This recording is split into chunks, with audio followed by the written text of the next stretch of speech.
So I'm Adrian, I'm the driving instructor, and so we're going to get Mohammed to do his SMS. So SMS stands for seat, so we're going to adjust our seat now.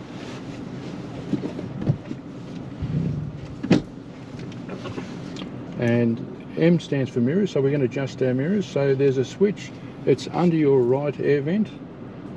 So you put onto L for left, so we adjust the left mirror first and we work our way across the vehicle. So with the left mirror in the bottom right hand corner, you need to see the back door handle and just a little bit of the front door handle. How's that looking? It's good? Yes. Now with the centre mirror, we adjust the mirror with our hands. There's no switch for that one, we do it the old fashioned way. So the back window is fitting nice and balanced in there, a bit like putting a picture frame around the back window. If you're happy with that, then we move on to the right mirror. In the bottom left hand corner, seeing the back door handle and a little bit of the front door handle. Yes. And then lastly, reaching with your left hand, grabbing your seat, making your seatbelt, making sure there's no twist or turns in the seatbelt to be safe. Always make sure your passengers have their seatbelt on, even your driving instructor. Alright, so leaving from here, we're going to signal right to let people know we're leaving the car park. With your foot on your foot brake, we select our drive gear. So bring it over, no, you do your gear first, so bring it over to your left and straight down into D for drive. And then handbrake goes up, lift up, then press down, and then checking the handbrake light is off. We're looking to the right, we're looking to the left, we're making sure there's no cars, pedestrians, and away we go. We'll just go around to the right there and then we'll come out, but to come out here we want to signal left to let people know that we're leaving. Is that yours? Not mine. So I've left their bike on the road. There's a couple of abandoned shopping trolleys over here. Yeah. At the end of the road, we're going to turn left. So how's your day so far today, Mohammed? It's going well, but we're still looking for a house. Yes, I tried, made the phone call as I spoke to you the other day. Yep. And already you're in the right good hands with Ames. So try and keep on your side here. So we come right up to the giveaway line, so you've got a bird's eye view, making sure you can see as much as possible in terms of being safe. When it's 100% safe, we're going to turn left into the left lane. Good to go now, away we go, on the accelerator now. As long as you keep in your left lane, you'll be fine.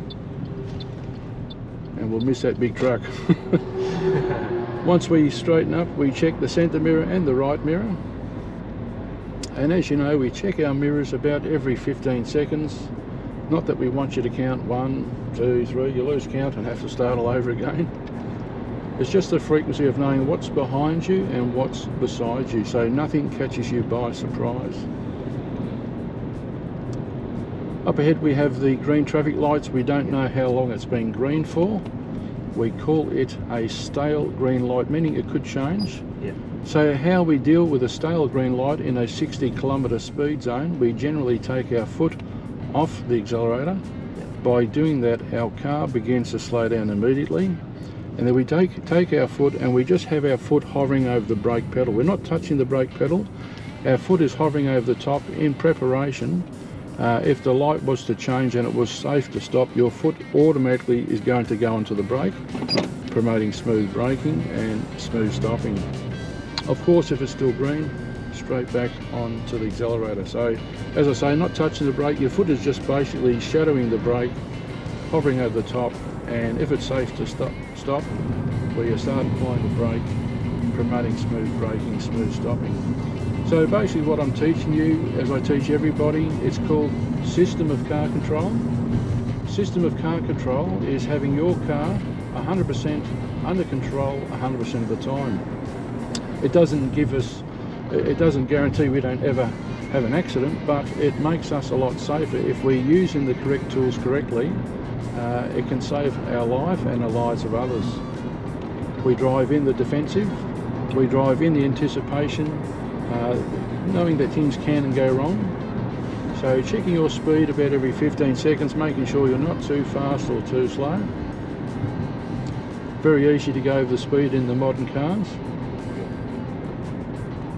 You're not really driving along and the next thing you hear, woo, and you see the blue and red light, that'll spoil your day. How many times have police officers heard, oh, I didn't realise I was speeding. They've heard it a million times. If they got $1 for every time they heard that same excuse, they'd probably be a millionaire. So we check our mirrors before and after every single intersection, before and after lane changing, before and after leaving and returning to the curb. As I mentioned before, checking about every 15 seconds. So up ahead we do have a stale green light. We know it could change. Yes.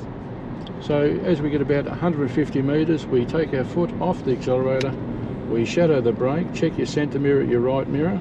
If it's still green, back on to the accelerator. Once we pass the traffic lights, again, checking the centre mirror and the right mirror. When it's safe, we're going to move to the right lane, so check your centre mirror, check your right mirror, signal right. Signal right. Head check, looking over your blind spot, look over your shoulder. You got to look over. So look right over like this, that way. You're going to have to edit that one out. Right? Yep, so all the way over. Then once you're all the way over in your lane, you switch off your signal and then check your centre mirror and your left mirror. So your signal can go off now. So checking your centre mirror and your left mirror once you've passed the other side of the traffic light to get that update. Keeping your car nice and lateral, nice and straight. Again, checking your mirrors before the lights. Here we're just going to drop our speed a little bit. We're in a busy shopping district, so people are shopping, paying bills, all that fun stuff. So checking your mirrors again, still green, back onto the accelerator, pick up a bit of speed. And once we pass the traffic lights, what do? We check the centre mirror and the left mirror. Up ahead we have a recommended speed sign of 35. It's just a recommended speed. It's not a regulatory speed sign. A regulatory speed sign has the red ring around the number. The number's painted black and the red ring signifies that it is a regulatory sign. Another regulatory sign is a stop sign. That one's obvious, stop. But a lot of people have trouble stopping at a stop sign. They come up and they look, there's no cars, and they just roll through. They might roll through ever so slowly, but they haven't stopped. On a drive test, that would be a critical error, a fail. In real life, a police officer can issue you with a fine for failing to stop, for failing to obey a regulatory sign. They might say to you, excuse me sir, any reason why you didn't